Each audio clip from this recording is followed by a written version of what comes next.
everyone. I'm Dana Perino along with Lisa Booth, Juan Williams, Jesse Waters, and Greg Gutfeld. It's 9 o'clock in New York City, and this is The Five.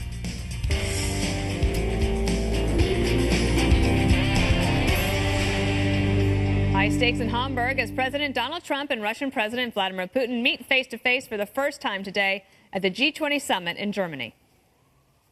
President Putin and I have been discussing various things, and I think it's going very well. We've had some very, very good talks.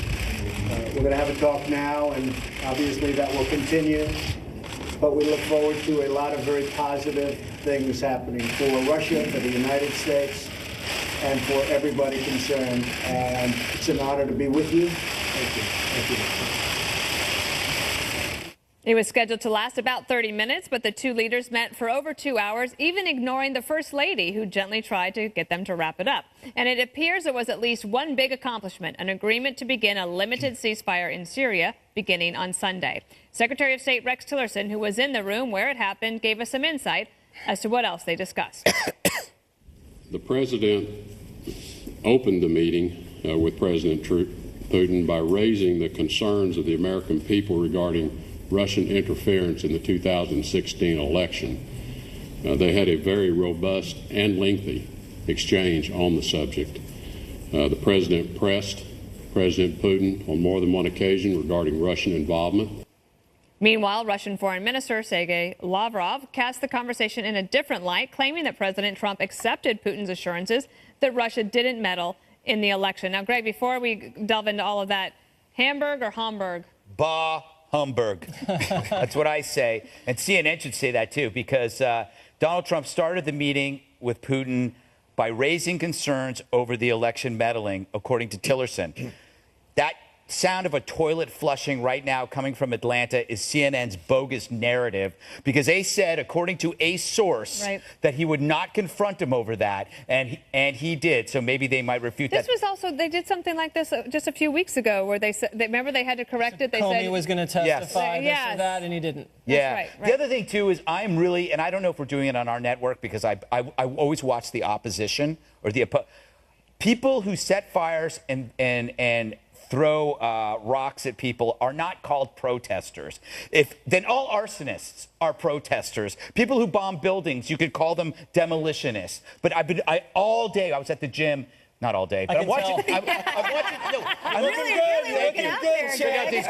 watching MSNBC because if you're at a gym in New York City, all you're going to see is MSNBC or CNN, because CNN bores people to tears and MSNBC doesn't offend you. So you're watching this, and all they're saying is, a protester is throwing rocks. A protester is setting fire. No, they're not a protester. They are a thug. Yeah. They are a criminal. And then they equate the cops with the protesters. They go, the protester did, the cops and the protesters are fighting. The cops started it. No, the cops are there because the thugs are anarchists. there. The anarchists. They're not even. They're not even anarchists. They don't have any beliefs. They have no alternatives. They're there because they get cameras, and then MSNBC just films them and treats it so romantically. It makes you just scream. You know what makes me nuts, though, is that these people are anti-globalist, anti-capitalist, and some of them are anarchists, as you described, and a lot of them are anti-Trump.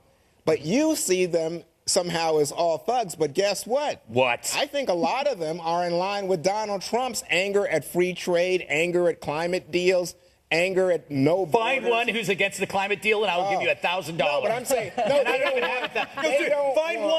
Find one. You give me how much? $1,000. You find one thug.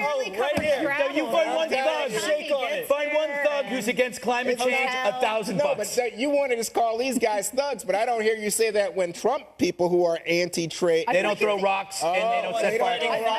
Again, $1,000. Find a Trump protester who sets a car on fire. I want in on this. Can I get some of this action? Jesse wants $1,000. This is like you draw a circle, you know, and the Trump people here and Bernie people here. Yeah. And you know what? They kind of meet. But they're not violent. So guess what, Juan? Yeah. This segment, we are going to talk about the protesters later on in the show. Are we? Yes. Sorry about that. Yeah, but we'll get to it.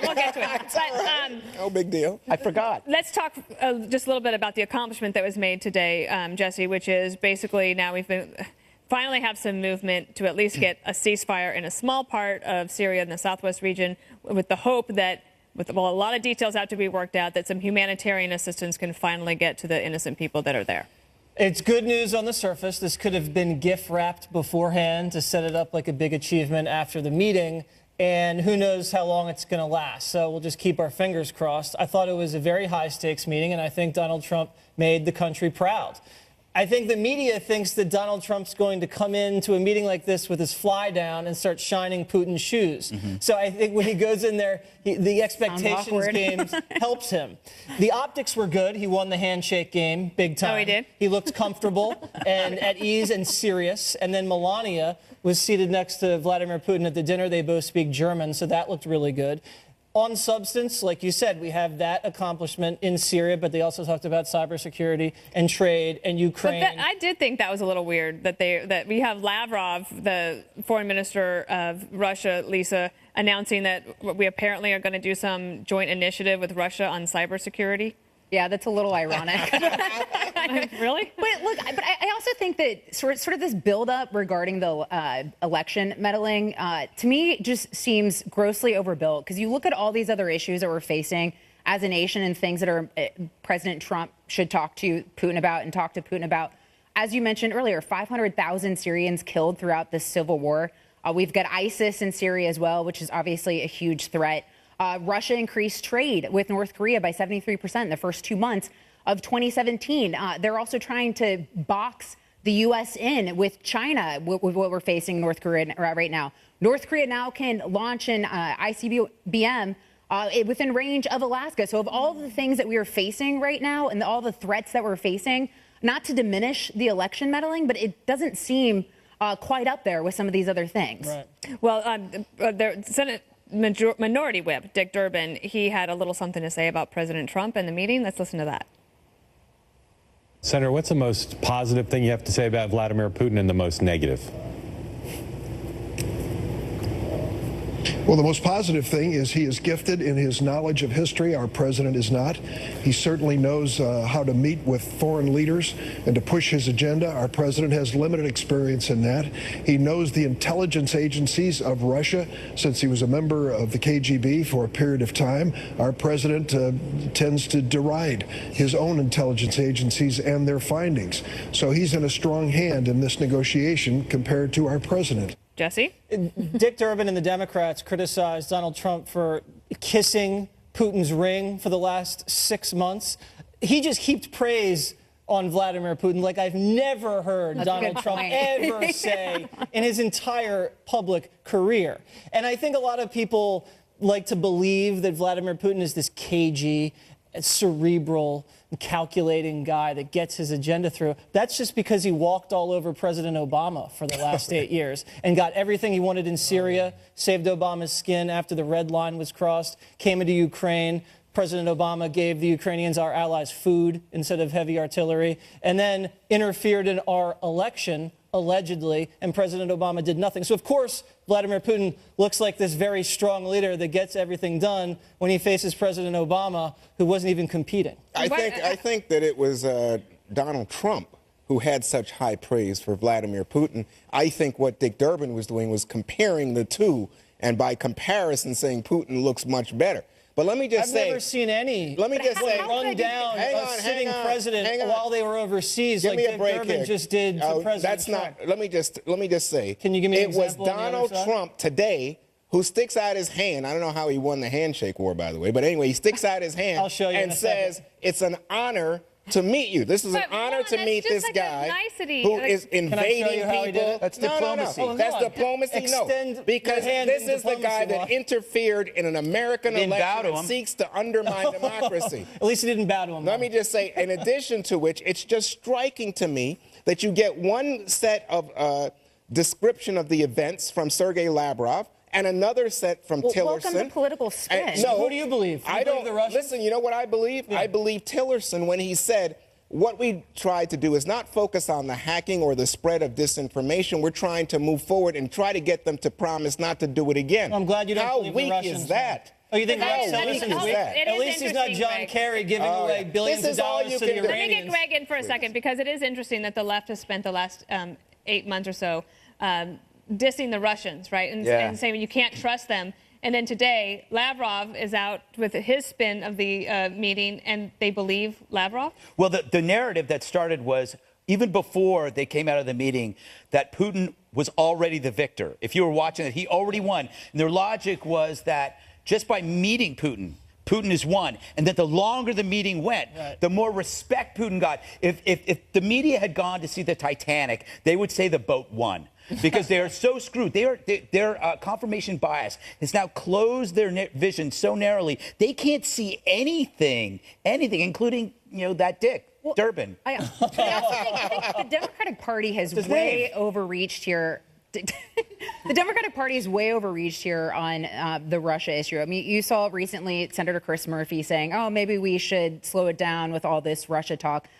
4 special elections lost. The Democratic National Committee raised, I think, $4.3 million, which is the least amount they have since 2003. And I think that this is really a disservice to the party in trying to run this narrative. And further, Durbin is basically trying to paint the president as ill-prepared to be president of the United States. Well, what did President Obama ever do before he was president? He never ran anything. How was he possibly set up to be president of the United States? Community organizer. Durbin endorsed him. Durbin stood behind him in 2008 to be president of the United States. So, I mean, just what a joke. Wait a second. This guy was a state senator and a United States senator. I don't think Donald Trump was held any political office. But here's the thing. Last point, Juan. Okay, so here's the thing. So the guy that I believe, who's our guy, Rex Tillerson, the Secretary of State, says, basically, we just have an intractable disagreement. That's a quote. With the Russians with regard to Russian interference in the election. Putin says, nah, we didn't do it. And apparently Donald Trump says, well, okay, but let's move on. This to me is like, wow. So you were in the meeting? No, Tillerson, our guy. I think we should invade Russia. Apparently, we'll move on. We should invade Russia, is what you're saying. Invade Russia? No, invade Russia. Invade. No, but I'm just saying, Trump's busy tweeting about fake media. Maybe we should be as tough as President Obama was on Russia and do nothing. Yeah. We have more to come because yesterday was graduation day for the new crop of New York's finest at the NYPD. But the city's mayor did not attend. Instead, Bill de Blasio went to Germany to attend the protest we were just talking about at the G20 summit.